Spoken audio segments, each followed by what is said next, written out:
Okay, so my name is Alexander Kacala. I am 29 years old and I live in New York, New York.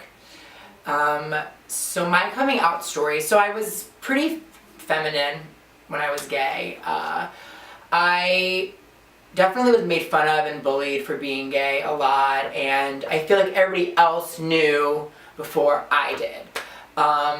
And it took me, and for a while I was very sort of, like not really owning it. And then it was around 8th grade, 9th grade when I knew. I confirmed with myself that I felt gay, and I was like jerking off to gay porn, and I felt sexually gay, but I still wasn't really ready to come out. And I was still being bullied a lot for being gay, and it was really, really hard. And it was happening a lot. And my family, I think they knew, but I came out to my best friend in the parking lot of a Burger King. And I cried, and I said to her that day, I was like, I really need to go somewhere with you. And her name was Emily McIntosh, and she was a couple years older than me. And I don't know why, I trusted her so much, and I loved her. We weren't really that close. But she had a car, she had a Volvo, and we were driving around, and I just started getting really, really emotional and upset, and so nervous, crying, and I just said I'm gay. And she was just so sweet about it, and just so wonderful and beautiful. And it's making me emotional now because she's a really random person. But having this moment with this one person is so special to me. And then about a month or two, maybe 3 months, I was in Larry Project, and I was like, all right, so it was such an emotional experience, being in that show. It was so exciting and so beautiful and so important. It was a student production, so we directed, we produced it, we did costumes, and it was great. It was really, really, really good.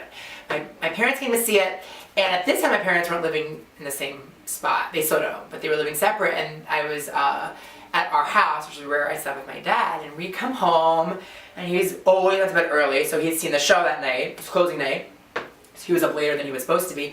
He was like, well, I'm going to bed. And I was like, oh. And then I just randomly, I was just I'm going to tell him. I was like, oh yeah, well, I have something to tell you. He was like, sure, what's up? And he was like, I was like, well, I'm gay.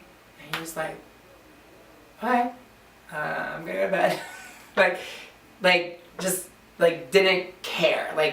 Did not faze him. I think he knew, But regardless, it wasn't a big deal. And he just went to bed. And I was like, oh, that was so easy. And that just happened. It didn't feel like anything. And then the next day, he always was up before I was, and he was working, making breakfast in the kitchen. Because I'm pretty sure it was a weekend. It was Saturday or Sunday. And I got up, and he was like, I just want to tell you, I'm really, really proud of you for telling me what you told me, and I love you. And it was really, really beautiful, and perfect and simple. And then I waited. The crazy thing is I'm best friends with my mom, and we're really close, and I didn't tell her though. And he was like, well, don't want me to tell your mom? And I was like, no, I'll tell her. But it ended up being a couple more months before I told her. And I was so nervous. I was more nervous about it. Because for her, I felt like she didn't know. I felt like she didn't grasp it. I think it was for so many people, when it comes to parents, it's that they're not perceiving their children as sexual beings, straight or gay. And so for you to come out, it's oh, man, not only is my kid having sex, they're having sex in an alternative way. To be honest, that's where I think my mom falls under that category. But she did me was one day we were fighting. And we were fighting about something stupid. And I said to her, she said well, when you're married one day to a woman, and she said something like that. And I was like, well, I'm not married, that day's never gonna happen. I'm never marrying a woman because I'm gay. That's heated moment, and she started crying, and she got really upset, and I was crying, I was angry, and it was messy. It wasn't a good moment. It wasn't beautiful, and it was just bad. And it was sort of bad for another month or two. She really wasn't grasping it, and she really wasn't wasn't accepting it at first. She comes from an more old-fashioned background. She's Middle Eastern and all that stuff, but she ended up having a couple more arguments about it and these weird sort of moments. But after a couple of months, she really did come around. She really, really, really did. And now she's on Twitter saying the craziest things against Trump or other, right-wing Republicans about being gay, and she loves gays. She always has. you know what I mean? But it was just really, really hard for her to you know, my mom's a worry wart, you know what I mean? And so there's more things for her to worry about, and that's what I think she was also really upset about.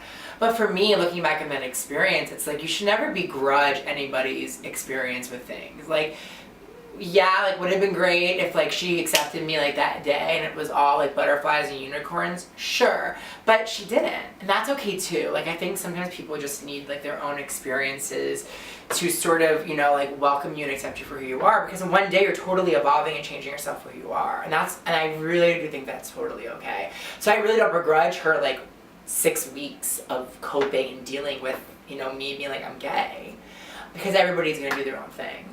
So that's one of the things that I think it was my takeaway from that experience, was just, you know, was being more accepting of people's journeys to acceptance, because they do look like many different things, and that's okay. I had 2 things happen.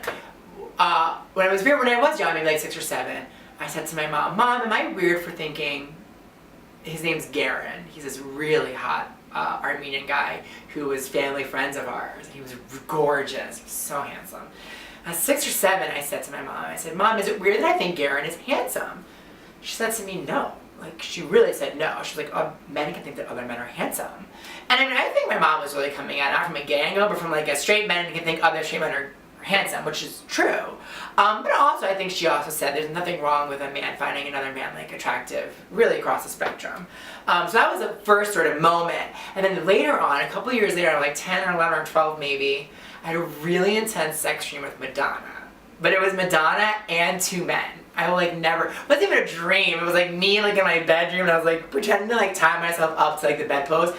And I remember in that moment thinking, I feel like I'm more attracted to the men in this moment than her. And then that was what really sort of, but the other thing that sort of brings to light you being gay is being bullied for being gay. And that kind of sucks, because that's like people sort of seeing something maybe that you're insecure about. And of course the bullying always starts with you're a girl first. When you're young, you're a girl, you're a girl, you're a girl, and then it becomes you're gay when you get a little bit older, because people know you're not a girl, but they see you being feminine, and they see you playing with dolls, they see you hanging out with other girls, and then they realize around like 6th grade, 5th grade, oh, you're not a girl, you're gay. So it's also about that, but I was just always on my own sort of path of self-discovery, where I just wasn't ready to be a 6th grader and be gay, be out, you know what I mean? And that didn't really happen until high school. You're really rewriting a lot, like whether you know it or not, and that's like totally okay, because, you know, you should come out, and you have to for yourself, because you should be the most authentic version of yourself possible. And that's amazing, and that's empowering, and that's all about your relationship with yourself. But who knows how people are going to respond and react to that, you know what I mean? And that doesn't really even matter, you know what I mean? Like you're not coming out for them, you're coming out for yourself. So if people do respond in a certain way, you just have to be sort of accepting of that, because it may not be what you expect, but that's not why you're doing it. You're not doing it for their acceptance. And I think that just being also more tolerant of people in the way that they react, and maybe they need more time to deal or to cope or something, I think makes it easier on you. And it takes a little bit more of like, oh my God, they're mad about it, and now I'm mad about it. It's like, you know what, like, no, they're mad about it.